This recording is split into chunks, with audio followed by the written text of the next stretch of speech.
have to begin again.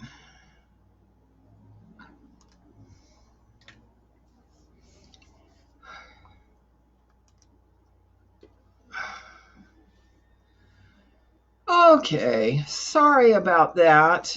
I got a call from my physician and I couldn't just not pay attention. So I've handled that and I'm going to be fine. I'm going to be fine. They really did something at the hospital to help my heart. So my heart's healing. It's better.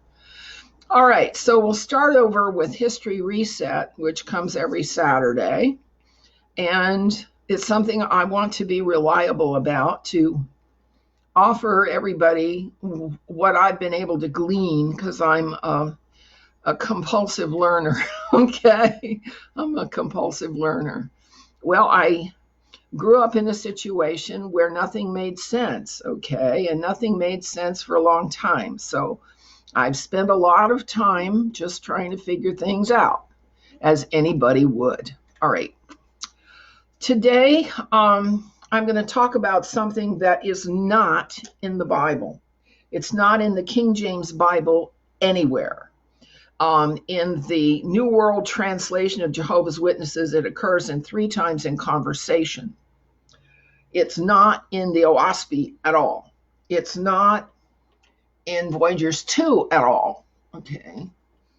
And in the Urantia book, there are about 12 entries that are scattered throughout the book that are unrelated to the skill of cooperation. And it's the skill of cooperation that enables peace. And as you know, I'm a semantics freak. And I've been working on restoring the ancient analog function matrix verbal system. And to cooperate has a number to it, and it has factors. Okay, to cooperate is basically, if you want to look at it mathematically, cooperation is 2 to the 5th times 3. There's its mathematical number. And cooperation has factors, and these factors are skills that can be taught. Okay. Are they taught in the Bible? No. In the churches? No. In academia? No. In education? No.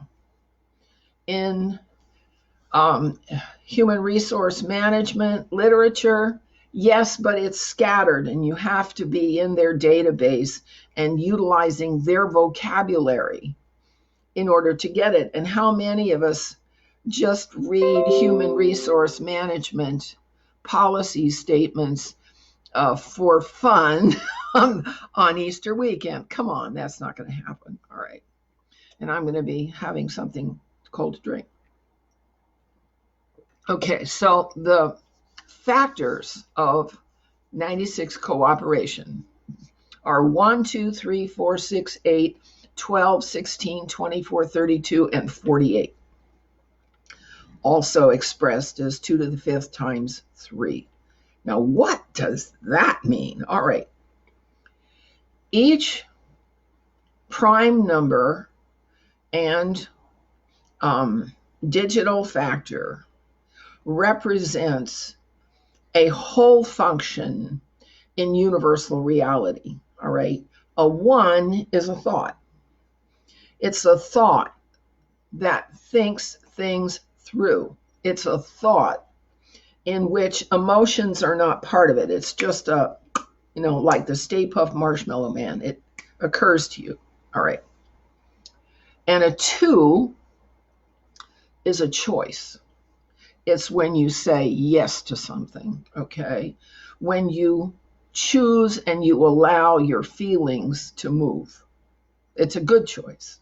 Sometimes it turns out to be a bad choice, but even then, if it's a bad choice, it may be a bad choice of your soul to gain knowledge about the consequences of a bad choice. Some of us get into mischief because we're trying to figure things out. What's a 3? A 3 is a state. And that's why the word engage is 30, which is a state of effort, right?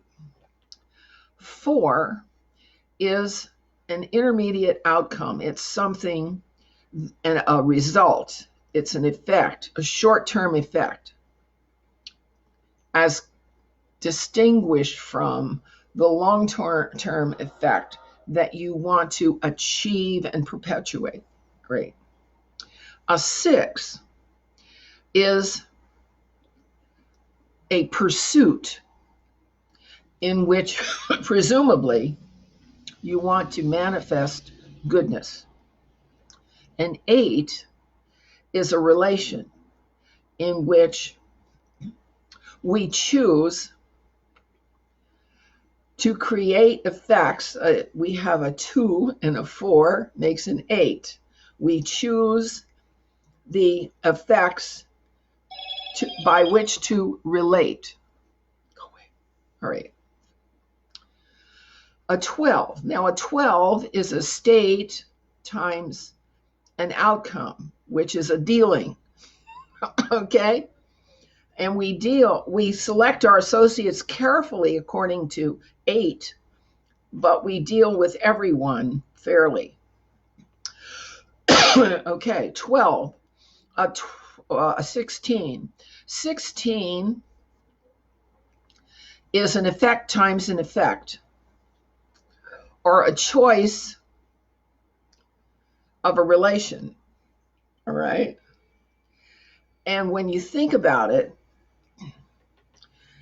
it's when the effect on you is to care enough to listen. That's a 16. To care enough to respond. It's when something impresses you. That's a 16. 24. Measure is measuring. So measure for measure and quid pro quo are the functions of 24. 32 is 3, state. It's an effort to state. It's an effort to state your choice, which is stating your truth.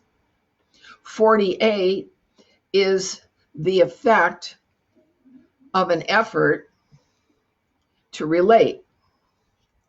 And what that is a process or a procedure or a practice. And 96 is to cooperate. And so cooperation does not happen by magic. It does not happen by doctrine. It does not happen by ideology. Cooperation is a set of abilities that have to be developed between your soul and your mind and your heart and your will. Cooperation is what builds peace. It's 2 to the 5th times 3. It's a choice times a choice times a choice times a choice times a statement. It means that everybody consents to an outcome is what cooperation boils down to. And where we see cooperation at work is in the holy laws of the Torah. When you see that everyone is admonished to do no harm, to do what is good so you get a good outcome. And if someone screws up, you correct them and put them back on the path to doing good. And everyone consents to that process, that doing what is good is the outcome we all want to achieve in whatever task, whatever skill, whatever outcome we are creating. It is to produce a positive outcome and not a negative outcome. Now, to put this into the current context, COVID-19 is a weaponized virus developed at Fort Detrick, Maryland, and it was sponsored and paid for by the guy who wanted to buy it. I don't know if it was Soros or somebody in China who was. Okay. It's a bioweapon. that got loose. Oh, of course, SARS got loose too. HIV got loose. They get loose. All right. And why would it get loose now, Will? 5G is just being rolled out and it has similar symptoms. So they combine systems and symptoms. All right, that's one reason. But I think has been staged for us for a different reason.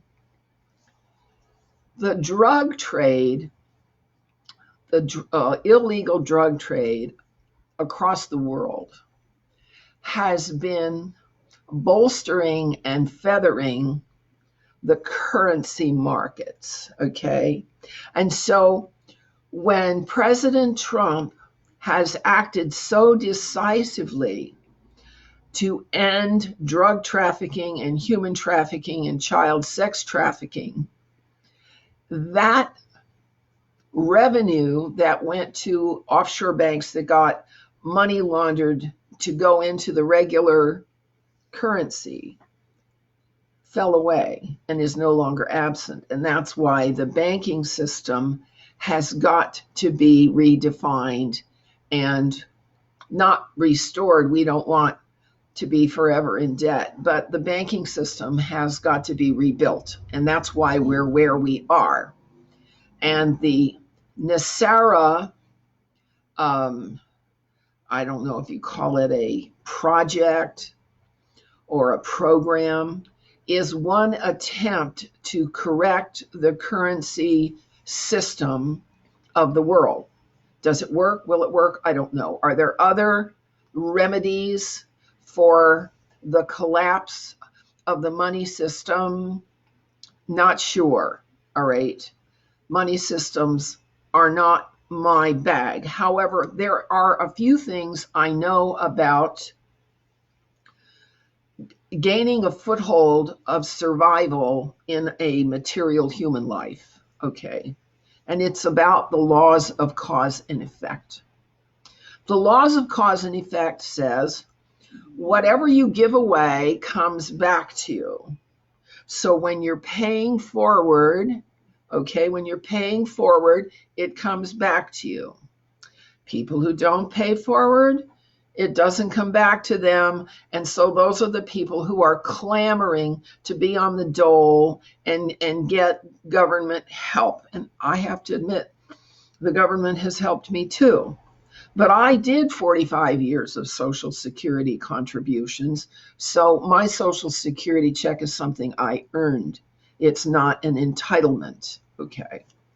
And so if we are going to come up with a new currency system, it has to be based on those having assets paying forward to the people who don't have any assets, so those people can pass on paying forward, And so the law of manifestation, the seed money law of 10, is enabled to start working again. And that's something we have to do locally. There's no way to have a global economy because the needs of each geographical area are discrete and different. All right. You don't need in the areas where there's vegetation everywhere, you don't need to cull cattle as often. In the summer, the food needs to go to where it's winter. And, we need to share as the primary value because we're sharing life. We're sharing relationships. We're sharing attention. We're sharing knowledge. We're sharing wisdom. We need to also share our material goods with those who haven't learned how to share yet. That's how the whole system will come up again and start working the way it has in the past when there was only one option for each community, and that was to be as self-sufficient as possible and share and trade and barter as much as possible so that everybody had a little bit of everything. Well, that's what we're going to have to do now. We can't just assume that a nanny state is going to somehow magically come up with resources and value added for us if we ourselves are not sharing. Okay, now there are ethics in the world at work. Okay, you know, in holy law, there's a tithe of 10% to cover the cost of the temple. There's another tithe of 10% that you have to put away for your own use in a time of emergency or for sharing with somebody who doesn't have any. So that's in the law. But in the Talmud, usury is fine.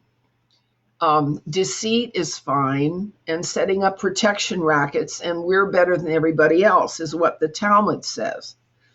But that's not the only religion that teaches double dealing, which in the Quran is taqiyya, protection racketeering, which is jizya, and jihad, which is divide and conquer. The entire modus operandi of the mainstream media is divide and set factions against each other. The mainstream media is the most demoralizing feature and factor on the landscape today. They only point out the bad things of the people who are trying to do good and the good things of the people who are really taking advantage and who have become very, very, very rich since they've been in the US Congress and Senate. Okay. Here in California, Pelosi, Feinstein, Schiff, and Boxer have all on their legislative salaries become extremely rich people. That has to stop. Bribery has to stop, okay? But it's not just in the United States, okay? It's all over the world. It is legal and lawful.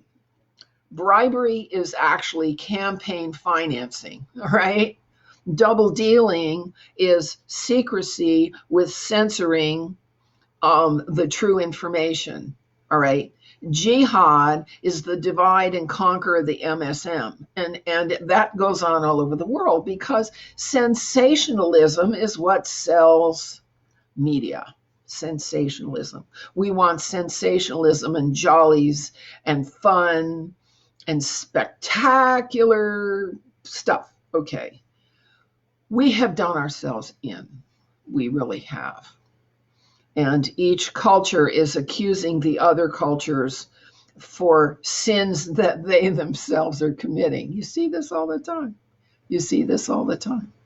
So I have left on my timeline the factors and the skills involved in the verb cooperate.